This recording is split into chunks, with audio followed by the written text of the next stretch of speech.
आप देख रहे हैं संविधान और कानून SK लाइव न्यूज। ठंड बढ़ते ही मुजफ्फरपुर में वायु प्रदूषण स्तर तेजी से बढ़ रहा है। एक QI के लेवल रेड सिग्नल पर पहुंच गया है, जिससे लोगों को अब स्वच्छ हवा तो दूर सांस लेने में भी परेशानी हो रही है। पूर्व मंत्री सुरेश शर्मा ने इस पर गहरी चिंता जताई है। गुरुवार को प्रेस वार्ता के माध्यम से उन्होंने नगर निगम को सख्त चेतावनी दी और कहा कि कुंभकर्ण निद्रा से जाकर उन्हें धरातल पर कार्य करने की जरूरत है। इसके लिए उन्होंने महापौर को अविलंब बैठक कर इसके समाधान के लिए प्रयास करने को कहा है। पूर्व मंत्री ने कहा कि अपने स्तर से भी वह लोगों को मास्क मंगाकर बांटने का काम करेंगे।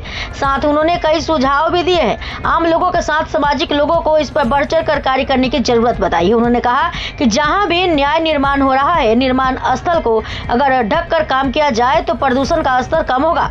नाले की सफाई के वक्त ही उसका कचरा उठा कर लिया जाए। सूख जाने पर डस्ट बनकर उड़ने से भी प्रदूषण स्तर बढ़ता है। सिग्नल पर रेड लाइट जलते ही गाड़ी का स्विच ऑफ कर दे। लगातार इंजन स्टार्ट रहने की वजह से भी प्रदूषण स्तर बढ़ रहा है। उन्होंने नगर निगम को सख्त चेतावनी देते हुए कहा कि बढ़ते प्रदूषण स्तर को कम करने के लिए अगर अविलंब नगर निगम सख्त कदम नहीं उठाती है तो वह सड़क पर उतरकर आंदोलन करने को बाध्य होंगे।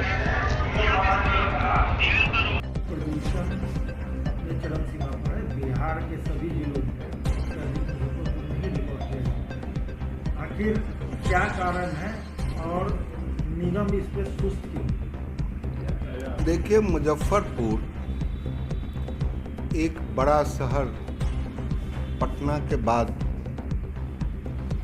ग्रेटर मुजफ्फरपुर कहिए तो कोई अभियुक्ति नहीं हो। और इस शहर का जो व्यवस्था है वह व्यवस्था सुदृढ़ नहीं, यानी बिल्डिंग्स बन रहे हैं, लोग ग्रामीण क्षेत्रों से आके घर बना रहा है, हजारों के घर बन रहे हैं, लेकिन उस पर किसी तरह की हिदायत नहीं है कि आप कपड़ा लगा करके आप अंदर काम कराएं। यह काम नगर निगम का इंस्ट्रक्शन लेने का है। प्रशासनिक व्यवस्था के अंदर ये चीज आनी चाहिए। गाड़ियां चल रही है, एक एक जगह जो सिग्नल लाइट है वहाँ 3-3 बार लाइट ऑफ ऑन होता है, तब गाड़ी क्रॉस करता है।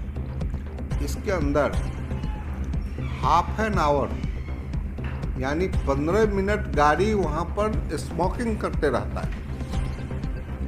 हजारों कारें और मोटरसाइकिल स्मोकिंग करते रहता है। वहाँ सिग्नल लाइट को देखते हुए जब बंद हो गया तो ठीक है, एक बार में नहीं क्रॉसिंग होगा, 2 बार में होगा, लेकिन हमें गाड़ी का स्विच ऑफ कर लेना चाहिए ताकि उतना समय हम पॉल्यूशन नहीं फैलाएं। तीसरी चीज कि नगर निगम जो बिल्डिंग मटेरियल्स है या जो कीचड़ रोड पर निकालती है, उसके अंदर सकट मशीन से उसको कीचड़ निकालना चाहिए। कीचड़ निकाल करके रोड पर डाल देती है और रोड पर वो जब पानी पड़ गया तब कीचड़ से परेशानी होता है। जब सूख गया तो डस्ट के रूप में उड़ता है, या कीचड़ पानी हो गया तो फिर पूरा वही नाला में चला जाता है। इसलिए प्रॉपर सफाई भी नहीं होती है। इसलिए उसको सकट मशीन से खींच करके कीचड़ को आप टैंकर में भर करके उसको अति करना चाहिए। जितने काम हो रहे हैं शहर के अंदर में, काम होना कोई गलत बात नहीं है, लेकिन उसके ऊपर छिड़काव नहीं हो रहा है। कॉन्ट्रैक्टर बेपरवाह उसको काम करे, धूल उड़ा रहे हैं। इस पर लगाम लगनी चाहिए। नगर निगम को रात्रि में पूरे रोड पर, पूरे मुजफ्फरपुर के सड़कों पर पानी से पूरा रोड को धुल देना चाहिए।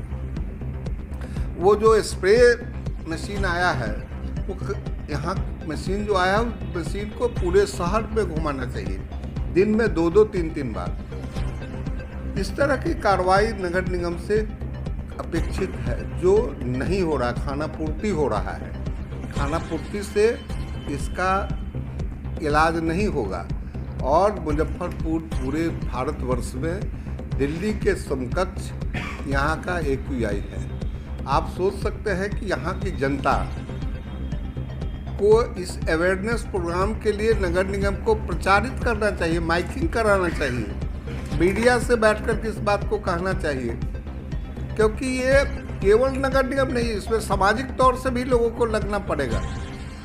जिस तरह से सामाजिक लोग कोरोना के टाइम में हम लोगों ने मशीन से छिड़काव करवाया, आज ये भी अगर नगर निगम कर रही है तो ठीक है, उसके अलावा भी हमको देखना चाहिए। कई बीमारी भी आ गई और इससे कई एक बीमारियां बढ़ रही हैं। पानी यहाँ का पोल्यूटेड हो गया, हवा भी पोल्यूटेड हो जाएगा। अब पानी तो हम खरीद करके पी रहे हैं, अब हवा भी हम खरीद करके मास्क लगा करके मैंने खरीद करके मशीन रख करके जिंदा रहेंगे, ये असंभव है। इसलिए हम नगर निगम से और सभी लोगों भाइयों बहनों से आग्रह करेंगे कि आप इस अभियान में अपने को सुरक्षित कीजिए और समाज को भी इसको अवेयरनेस दीजिए कि वो भी पानी का छिड़काव घर में करके रहे, ये ताकि इसको और अड़ोस पड़ोस में जो रोड का काम हो रहा है उसको भी निगरानी रखिए कि वो धूल न उड़ावे। खुद जो है सो गाड़ी पर नियंत्रण रखते, पटाखे का व्यवहार अभी नहीं करना है, वह करने से भी पॉल्यूशन होता है। हमें जश्न मनाने की प्रक्रिया में भी इस तरह का, जिससे कि हमें मानव का हानि हो रहा है, जीवन का हानि हो रहा है, वहाँ हमें सचेत होने की ज़रूरत है। और नगर निगम इस काम को अधूरा तरह, नगर निगम अभी सोई हुई है, कुंभकर्ण की नींद में है, उनको नींद खोलना पड़ेगा। नहीं खोलेंगे तो हम लोग अंततोगत्वा नहीं मानेंगे तो हमको रोड पर उतरना पड़ेगा, ताकि हमें और हमको अपना जिंदा रहना है और समाज को भी जिंदा रखने के लिए हमें काम करना पड़ेगा। नगर निगम को चेतावनी दे रहा है, अगर नहीं सुधरेगी तो आप आंदोलन करेंगे। अगर नगर निगम नहीं सुधरेगी, सही तक से काम नहीं करेगी, अवेयरनेस लोगों को नहीं डालेगी, तो निश्चित तौर से जनता उनसे विरोध में हम उसके साथ रहेंगे। आप इस तरीके कोई पहल कर रहे हैं? पहल हम कर रहे हैं। हम नगर निगम को भी आज भी महापौर को भी बताए हैं कि आप जा करके बैठ करके इसकी मीटिंग करके इसकी व्यवस्था करें। आज कहें, आज बोले हैं। और हम जो है सो तुरंत अपने स्तर से 10,000 मास्क मंगवा करके हम इसको वितरित करेंगे। हम लोगों को वितरित करेंगे और उनको जागरूक करेंगे कि आप मोटरसाइकिल पर चल रहे हैं और आप पूरा कचरा अपने सांस में भर रहे हैं, नहीं, उस समय कम से कम मास्क लगा करके आप मोटरसाइकिल से चल रहे हैं तो ज़रूर मास्क लगा लीजिए। फिर आपको घर पर आ गए, जहाँ रिलैक्स हो गए तो मास्क खोल लीजिए, वो बेशक ठीक है, लेकिन उस समय आपके अंदर जो पोल्यूटेड एयर और ये जो कचरा, जो धूल आपके नाक के जरिए फेफड़ा में जाएगा, वो आपके जीवन को खतरा में डालेगा। इन बातों को आपके जरिए हम सभी लोगों से, सभी हाथ जोड़ करके अपने भाई बहनों से खबरों के लेटेस्ट अपडेट के लिए इसी तरह हमारे साथ जुड़े रहें और इस वीडियो को ज्यादा से ज्यादा शेयर करें।